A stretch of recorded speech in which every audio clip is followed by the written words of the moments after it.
Hey y'all, I just made a boo-boo. I had an intro video, well, a starter video that I had recorded, but for whatever reason, it popped up like a portrait picture. But then the my phone just made it look like it was just a regular old picture. But then when I bit back and after I deleted it, I realized that it was an actual video.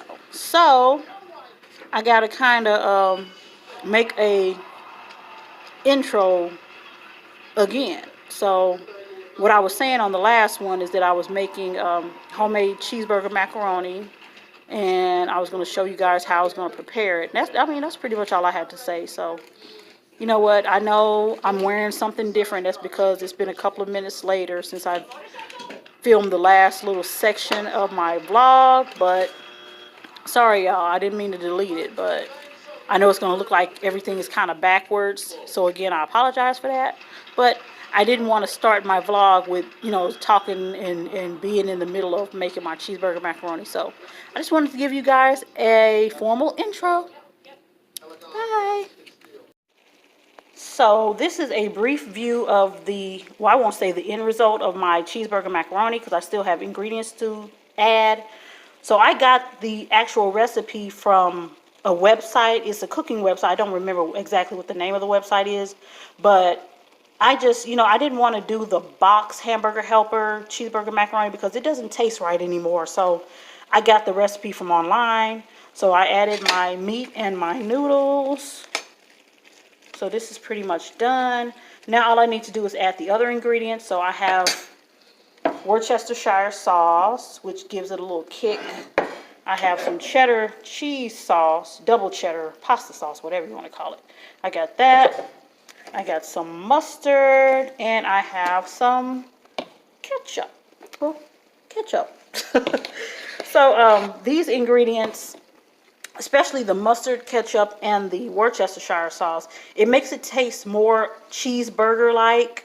So that's why these ingredients are going to be incorporated in that. I did forget another ingredient. Excuse the mess in my fridge, but oh my goodness, I hope I have some more. Really? I can't find any more cheddar. No more cheddar. And one thing I found out, I'm looking at this sour cream right now. I'm going to add some sour cream to it as well.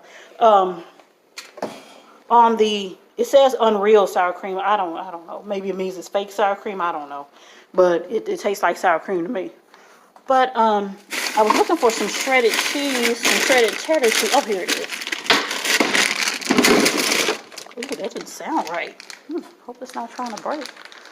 So it says I can add some cheddar cheese to the cheese because actually I don't have enough cheese in here. I did not know that. I should have bought some, but I wasn't aware that I didn't have a lot of cheese in this jar.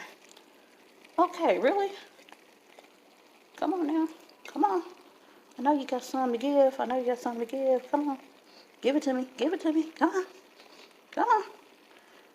Okay, I might have to add a little water to it. I usually sometimes add a little water to the cheese just to get it going. I mean, it's not going to be water or anything. I mean, I'm not going to just drown it with water, but I usually just add like a little bit of, yeah, I'm going to have to add some water. I just add a little bit of water and then just put the top back on it and kind of shake it around a little bit. So just a little. There we go. That's enough. We don't want it watery. So I'm going to put the top back on this. Oh, that's messy. That's messy. That's messy. Oh, that's messy. All right. Ugh, look at my fingers. Sorry, y'all.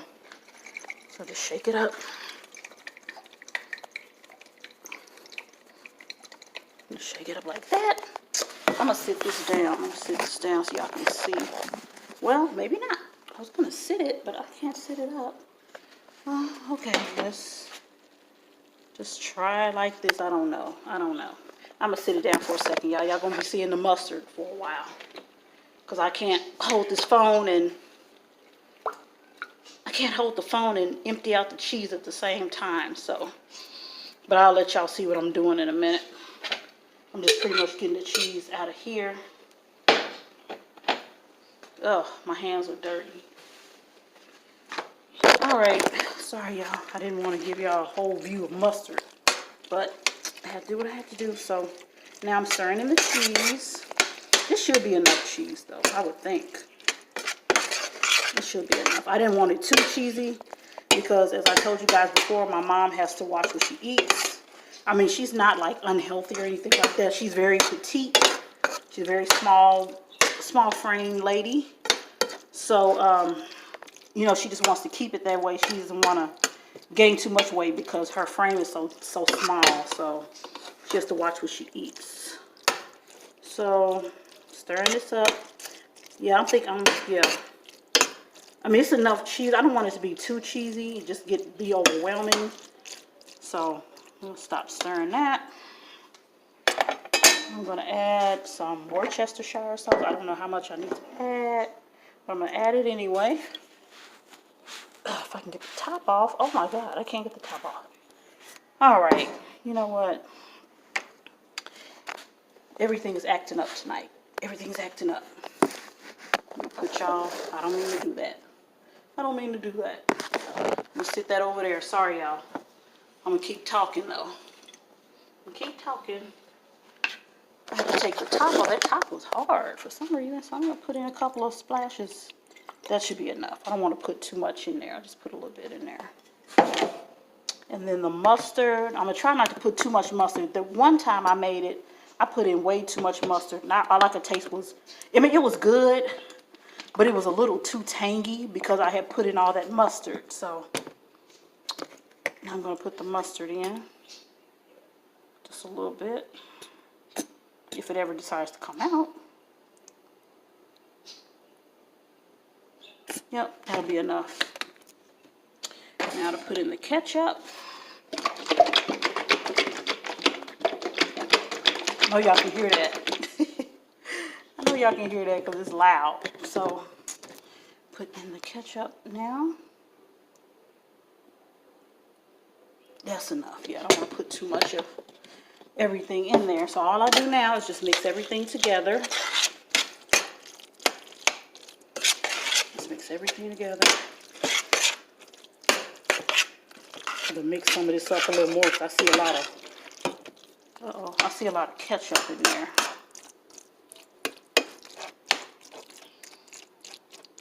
So I see a lot of ketchup, so well, it looks good now though.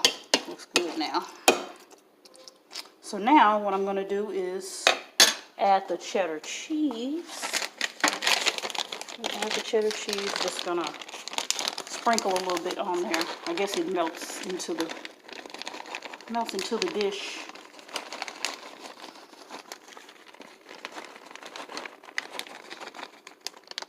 Okay. Whoa.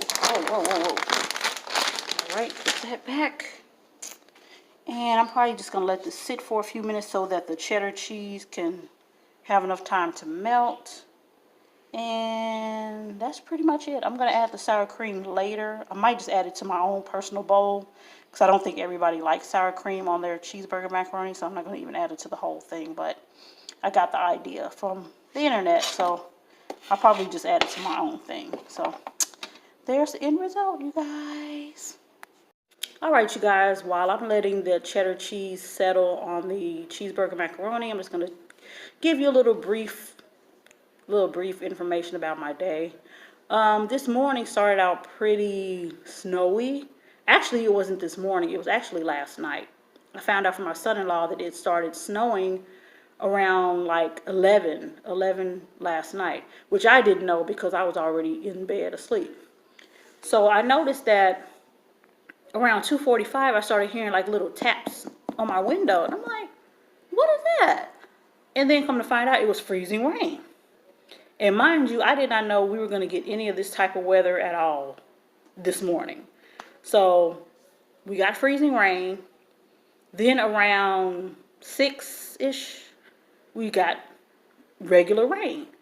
So the streets were pretty much a sloppy mess, and They put the schools on 2 hour delays because actually they don't, here in Indy, I don't know how they do anywhere across the country, but here in Indy, they really don't like when the kids have to stand outside in, snowy weather or icy weather or anything. But to be honest, today wasn't really that bad. I mean, it wasn't even snowing when, the kids were due to get on their buses at their regular time because it was just plain old rain.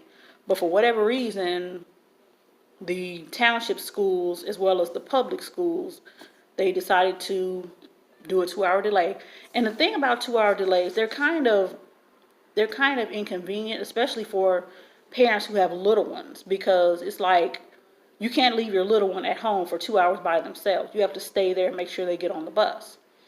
But for me, when I had my kids, they didn't have a lot of 2 hour delays. It was just like either we gonna have school, or we're gonna have a half day, or we're just gonna cancel school.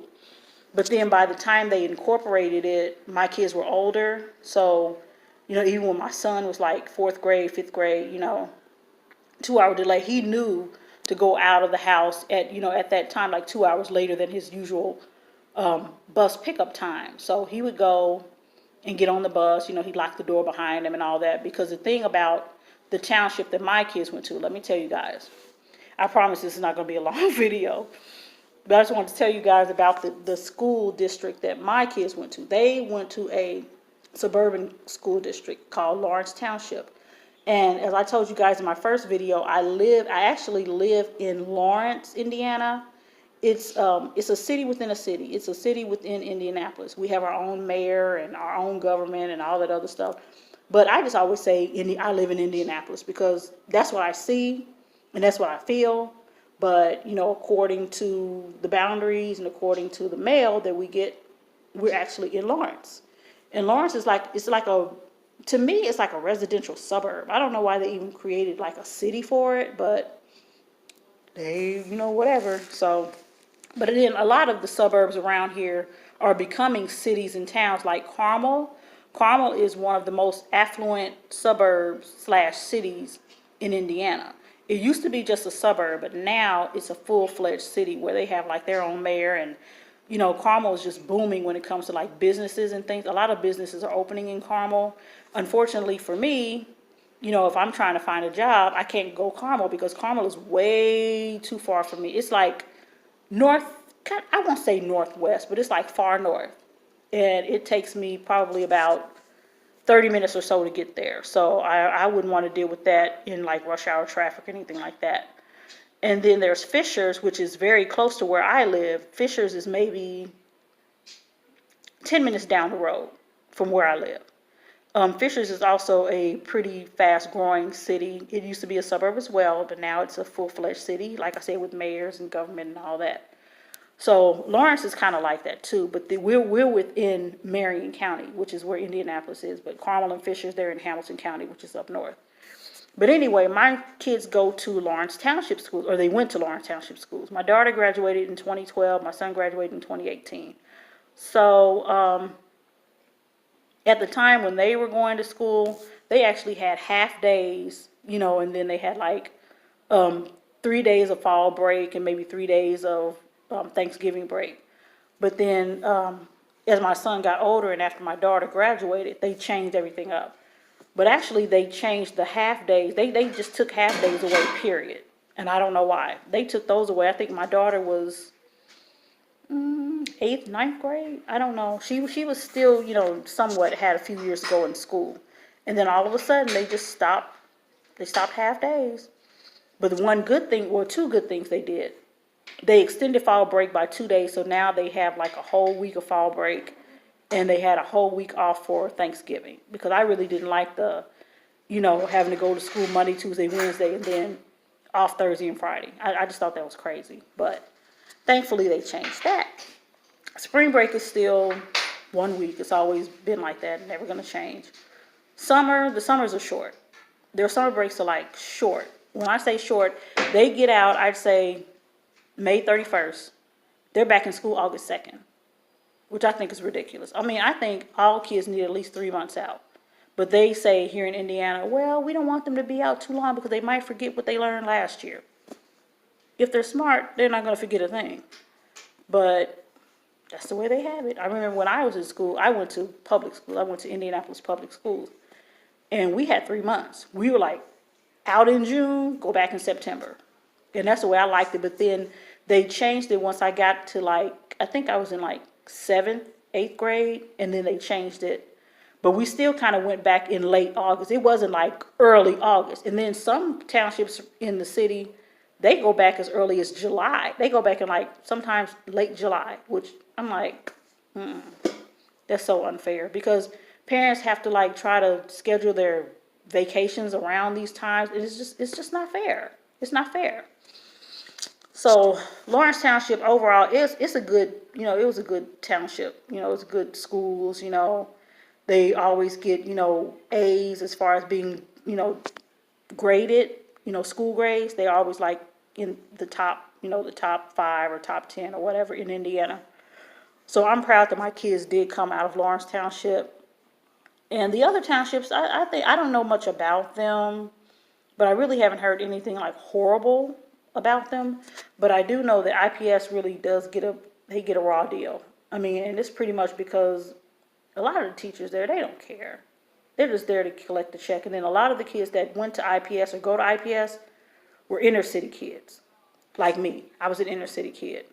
Lived in the hood, lived in a rough neighborhood and all that. But me, the thing about me, I studied hard. I was always smart in school. I always did good. I made honor roll every single year I was in school, even in college. So, I just wanted to do better because I just knew that as an adult, I didn't want to live in that type of environment. I mean, it wasn't like I was scared to live there because the good thing about where I lived is everybody in that neighborhood knew my family. They knew my grandmother. My grandmother she was the grandmother of the neighborhood. So they knew that I was her granddaughter. They knew my mom was her daughter. So, they didn't bother us. They didn't bother us at all. So, everything was pretty cool. I mean, it was still bad to live there because, they had shootings and then, gang fights and all that other stuff. So we actually moved when I was like 17. I was my senior year of high school. So we actually did move, which I was relieved. But honestly, the neighborhood, I liked it though. I did before it got too bad. It was just fun. We would have like foot races at night. Sometimes at midnight, we were running up and down the streets and playing hide and go seek. That's how cool it was back then. It was only around like 1981, 82 that things started getting bad. The gangs started and all that other stuff. And then we could barely play outside because gangs would get outside. That was before everybody started using guns. They would get outside and they'd fight. And then we couldn't go outside. And it was just bad. And then, unfortunately, I lost one of my cousins to gun violence when I was 11. He was 17. He was like my closest cousin. I loved him like a brother. And he was innocent. He wasn't in any gangs or anything like that. He went to church and, he participated in different church activities and stuff like that. And he was just going to school. It was just a normal day. He just went to school. It was December 1984. He was going to school because at that time, the school that he went to, they had to go through downtown and go to the south side. So those kids had to take the city bus from where we lived, go downtown, and then get a transfer, and then go to the school on the south side. And they were all down there congregated right in front of this bakery. There was this popular bakery called Roseland Bakery. And they were down there, waiting on the next bus. This guy, for whatever reason, he just, I don't know who he was trying to, because I'm still not really clear what happened because I wasn't there. But from what I was told, he wasn't really targeting my cousin. He was just trying to be a tough guy and shoot and this, that.